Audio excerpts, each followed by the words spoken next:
The first bounce in the 1983 Grand Final. An enormous roar. And it's De Jong and Spiel. And De Jong's going to get a free kick to start the game.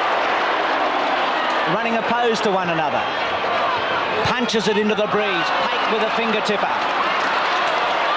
Russell Hutton going to play on with the ball, but the umpire bringing the ball back. A mark must be taken from behind the spot where it was marked.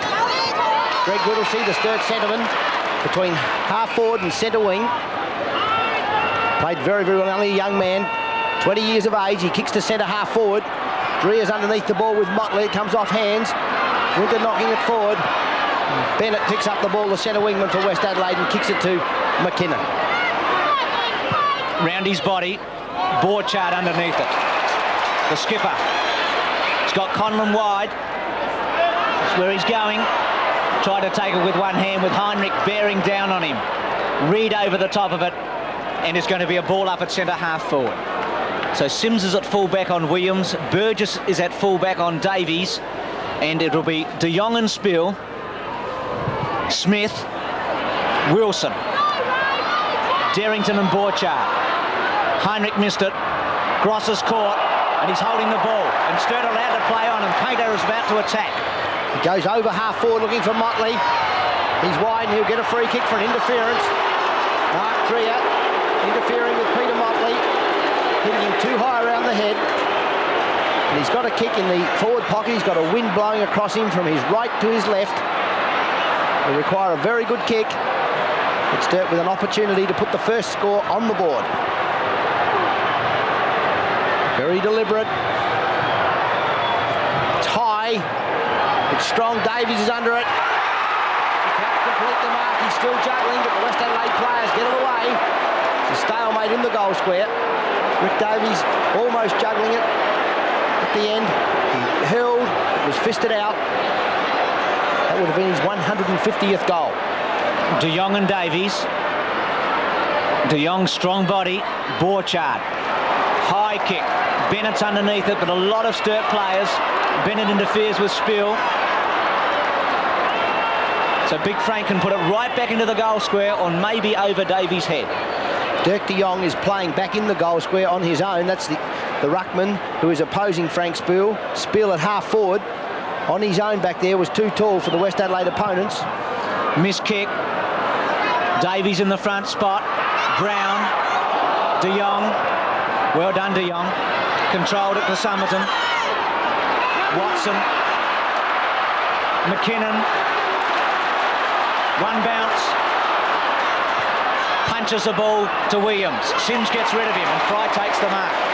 Yes, West Adelaide with most of their players in the defensive action because of the strong breeze, leaving Eddie Fry on his own at half forward, takes the mark, but only kicks it as far as Greg Somerton. Greg Somerton on half-back flank to Larry Watson. Watson fumbles. Bennett in front of Wilson. Free kick, too high. 15-metre penalty. Interference. So Randall Bennett now from half forward into the pocket. Luder's on a lead. He gets a free kick from the back. It's a very good lead and a very good kick. And he was interfered with by Gary Ford, the Sturt fullback. And so Roger Luder's with a kick that's going to be very, very difficult to score from. Into the breeze, in the pocket, 45-degree angle. Luder's kicked his 100th goal for the season in the second semi-final a fortnight ago. The only West Adelaide player ever to score a century. He's kicked it very well. You can see just how difficult it's going to be to score goals from that pocket into the breeze. He kicked that almost perfectly, behind Luder's. So it's 1 point to West Adelaide. Sturt yet to score, and Sturt kicking with the breeze. Philip Heinrich, the back pocket player, into the centre square, some 70 metres down ground.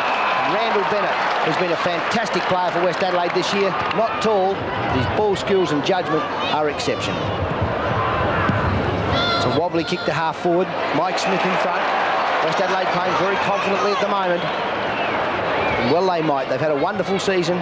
Their performance in the second semi-final was superb against Norwood. And then Sturt beat Norwood, and now Smith to the lead of Luders. Going confidently forward, not kicking it high. Ford grabs him. And Ford rebounds with a handball. Pake tried to get it to Reid. Conlon went without it. Hamilton. Conlon. Cleverly done. McKinnon to Conlon. Borchard and Fry. Brilliantly smothered by Hamilton. Now Morris has got to test his leg. Round his body. Luders. Gee, this is a good start, Robert. They're playing very well. That was well judged, Mark. He held back to the last second, then flew around the side of Gary Ford. I got the feeling that Gary Ford not at all confident to go for the ball. He'll have to put his hands a lot more strongly at it if he's going to defeat Roger Luders in the air. Luders much closer. Slightly more difficult angle. Again, he's missed. Out on the full. Of course, these are very important.